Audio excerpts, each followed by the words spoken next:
Cuando los cristianos nos referimos a la venida del Espíritu Santo, a Pentecostés, comúnmente nos imaginamos esto de acuerdo al relato del capítulo 2 de Hechos de los Apóstoles, donde se dice que estando los discípulos y discípulas de Jesús junto a su madre en oración, a los 50 días de haber tenido la experiencia de la Pascua, reciben al Espíritu Santo y salen a anunciar la buena noticia de la resurrección de Jesús a los que estaban presentes cerca de la casa donde ocurrió este acontecimiento. Sin embargo, en el capítulo 20 del Evangelio según San Juan, del versículo 19 al versículo 23, tenemos otro relato totalmente distinto, en donde aparecen también los discípulos de Jesús y la efusión del Espíritu Santo que se da directamente a través del Señor resucitado.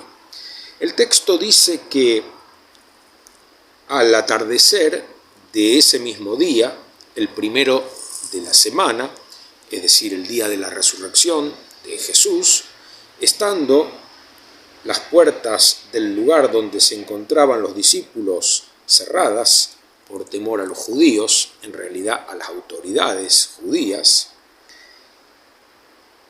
llegó Jesús y poniéndose en medio de ellos les dijo: «La paz esté con ustedes». Mientras decía esto les mostró sus manos y su costado.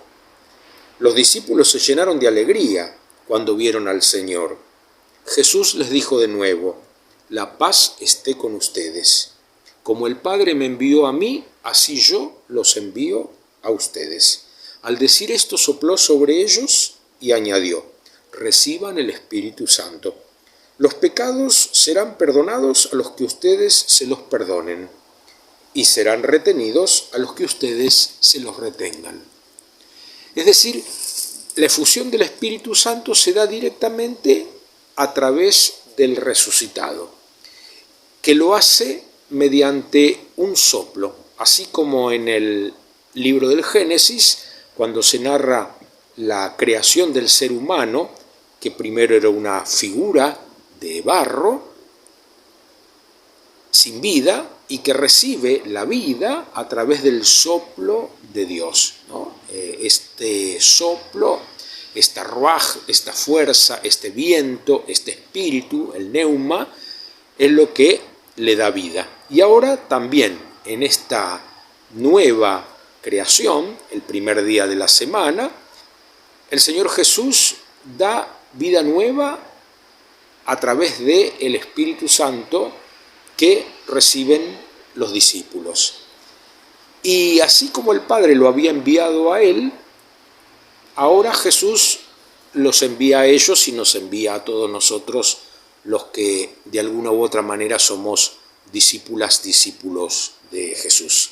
Y nos envía a perdonar pecados o a retenerlos.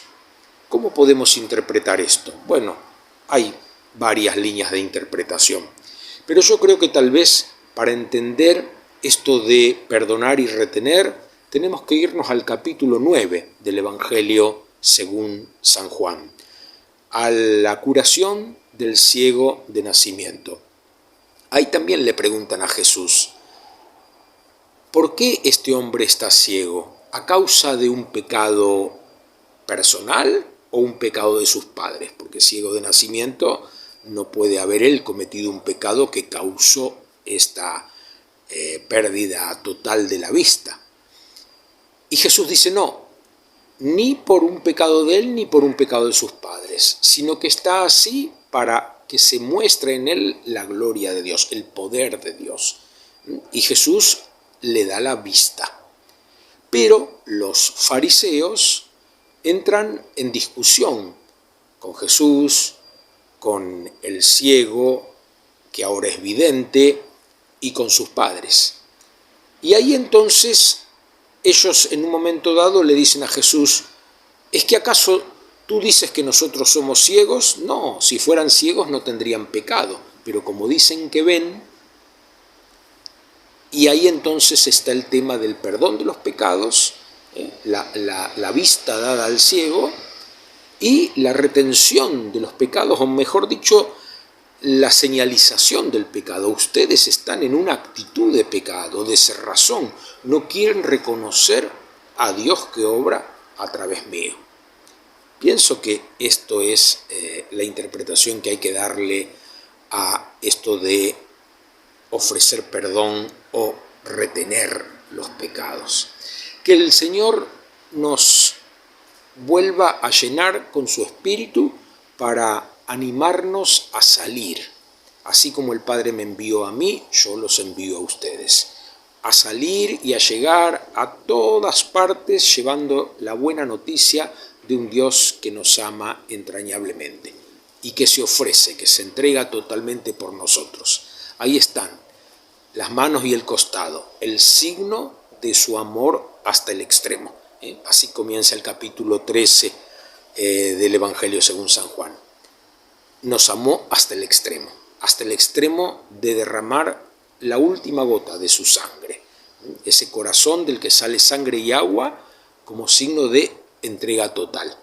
Ojalá que ese espíritu hoy nos renueve a todos nosotros, nos llene de fuerza, nos llene de valentía y nos haga disfrutar de esta gracia de ser discípulos del resucitado.